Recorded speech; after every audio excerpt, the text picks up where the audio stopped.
Welcome everyone. If you'd like to skip ahead and go directly to the reading of the book, just click on the blue timestamp down below. And you know I am beside myself for today's episode. Seriously, so much excitement because today we're going to look at the symbols of the tarot. But first, let us welcome our new subscribers. Welcome to you. We just hit 6,100.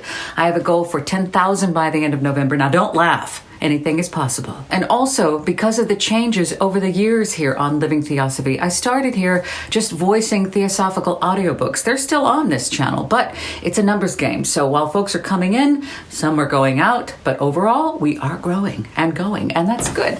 So I love and appreciate you. So if you get anything out of these videos, please listen. If you can help by liking, subscribing, commenting, and sharing, if you wish, let's have a well-massaged algorithm. That's what we need, because then the teachings can get out to where they need to be, out into the world. Symbolism is the language of the mystery teachings. So we're going to continue through Volume 3 of Unfolding Consciousness, Exploring the Living Universe and the Intelligent Powers in Nature and Humans. We are on page 11. Remember, this is written down by Dr. Bilimoria, and there are ebooks now available finally on wherever you find your ebooks, actually, Apple and Amazon. In most of the countries, they are $24.99 in local currencies. And remember, audiobooks and condensed versions, paperbacks, and so much more is on the way, along with study guides and things like that. This is book study 45, and don't forget, if you're interested in the hardback 4-volume set over 1,000 pages, just type "I want my copy!" when you purchase from the Shepherd Walwyn website. So our yellow post-it study notes for today are, for the tarot cards, the inner light must be carefully guarded. Also, free will and responsibility, on free will and responsibility, and spiritual nature is temporarily veiled by personality. So let's go for it. The symbols of the tarot. Eddie writes here, we now come to a different form of symbolism embodied in the tarot deck. The tarot cards represent the elements of life and philosophy and consciousness and its expression. The following 3 cards, I'm going to put them up for you here, are especially relevant to this chapter and the overall theme of Volume 3 of Unfolding Consciousness. The Hermit, the Lovers, and Judgment. Short expositions are provided, mostly taken from Manly P. Hall. Chris Sheridan, are you listening? Love Chris. He's a favorite. I'll put his link down below. So let's go. The Hermit, concealing the light of wisdom. The 9th numbered major arcana. This is a trump card. Now, a trump card is a playing card that is elevated above its usual rank. This 9th numbered major arcana card is called the Hermit, and it portrays an aged man robed in a monkish habit and cowl, leaning on a staff. This card was popularly supposed to represent the Greek philosopher Diogenes from 320 BC, Eddie has written here, in his quest for an honest man.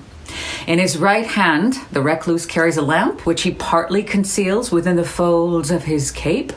And the Hermit thereby personifies the secret organizations which have for countless centuries carefully concealed the light of the ancient wisdom from the profane. That's those deemed undeserving or who cannot and will not understand.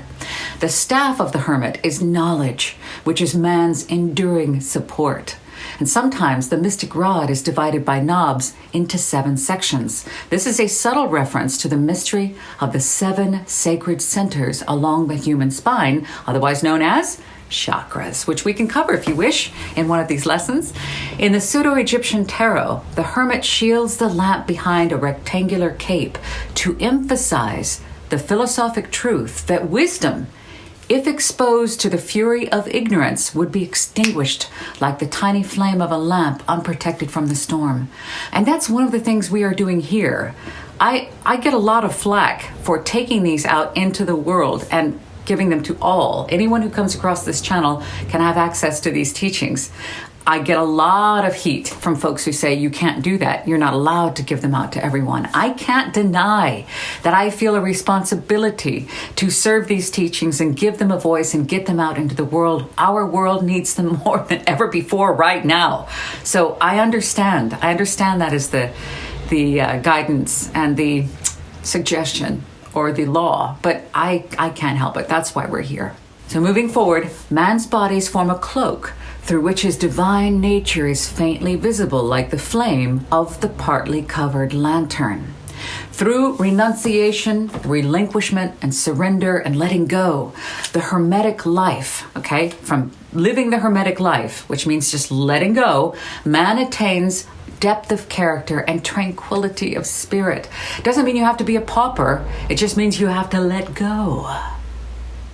And having come this far, UC students, Eddie says here, having come this far in the text, you should have little difficulty in relating the various symbols to the principles of man, which we've talked about some. We can talk about more on this channel. The lamp obviously signifies Atma, the divine self, indescribably bright in itself, but whose light is dimmed and deflected through man's immediate vestures and clothing, from the psychic to the physical. The staff denotes the mind principle, manas, which, when it becomes man's only permanent support, is higher manas. The hermit's cape, the cape is a graphic reference to the stula sharira. Remember? Man's physical cape, or final kosa. And kosa means sheath or covering. That's going to sound familiar to you. Now let's move on to the lovers. Now, a lot of us in our tarot readings, we always think of the lovers has to do with our boyfriend or girlfriend. But listen, this is about free will. The 6th numbered major arcana is called the lovers. In one of the 2 forms of this tarot card, a youth with female figures on either side is portrayed. One of these figures wears a golden crown and has wings, while the other has flowing robes of the Bacchante, which is a priestess of Bacchus, and on her head is a wreath of vine leaves. The maidens represent the twofold soul of man, spiritual and animal. The first, his guardian angel. The second, his ever-present demon, and both love him, hence the name the lovers. The youth stands at the beginning of mature life, parting of the ways, where he must choose, this should sound familiar too, between virtue and vice, the eternal or the earthly, the temporal. Above, in a halo of light, is the genius of fate, his star, mistaken for Cupid by those who don't understand. If the youth chooses unwisely, the arrow of blindfolded fate will transfix and mesmerize him. In the pseudo-Egyptian tarot, the arrow of the genius points directly at the figure of vice, thereby signifying that the end of her path is destruction. This card reminds man that the price of free will, or more correctly, Eddie says here, the power of choice, is responsibility. Self-responsibility. That's the whole point of these teachings. You take responsibility, apply them, and become a better human. That's why I'm doing these, because I'm hoping people will find them and apply them. So anyway, this card illustrates a cardinal teaching of occultism, namely that the dual nature of the mind principle, the human soul, has the power of 2 choices: to either rise and align with the guardian angel, nous, I've called it nous before, it's N-O-U-S, the divine spirit or substance, whereupon all is well in accordance to divine law, or to fall and attach to the ever-present demon, anoia, which means foolishness or irrational behavior, the animal soul, the brute nature, and create self-imposed trouble. We have all been there, and some of us will be there again and again. I spend a lot of time there. I have.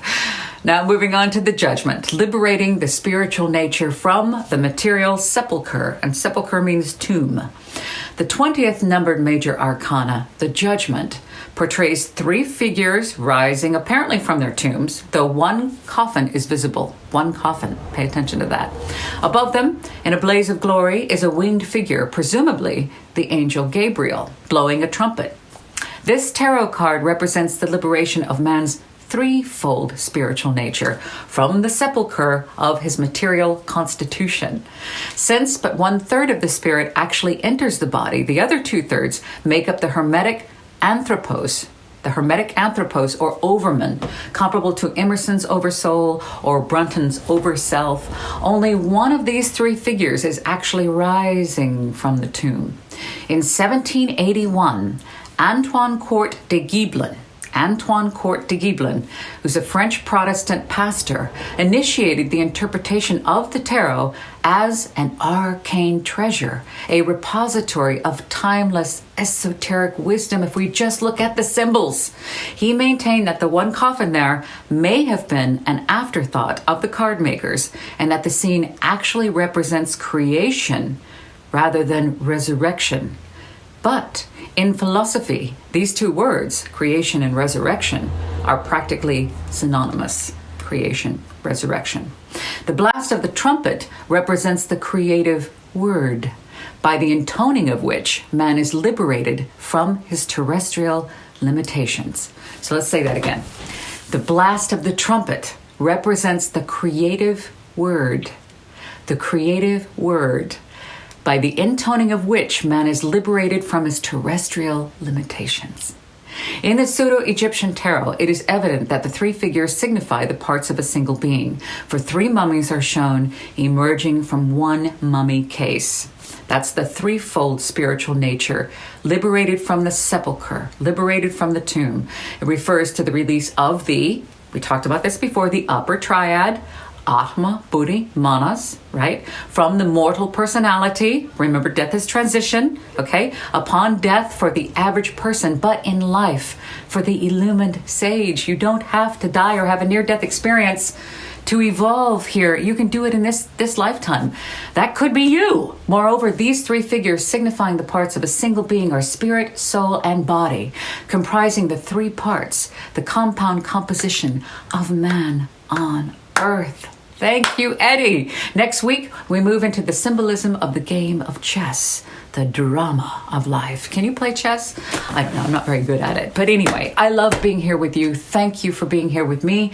This is number 45. We've done 45 of these, 45 weeks. And I plan to go to 52, and I might do one a month. That way, I just wanted to introduce you and have you dip your toes in the beautiful waters that is unfolding consciousness, exploring the living universe and the intelligent powers in nature and humans. The intelligent powers are the latent abilities in man, the abilities that you have. Remember who you are.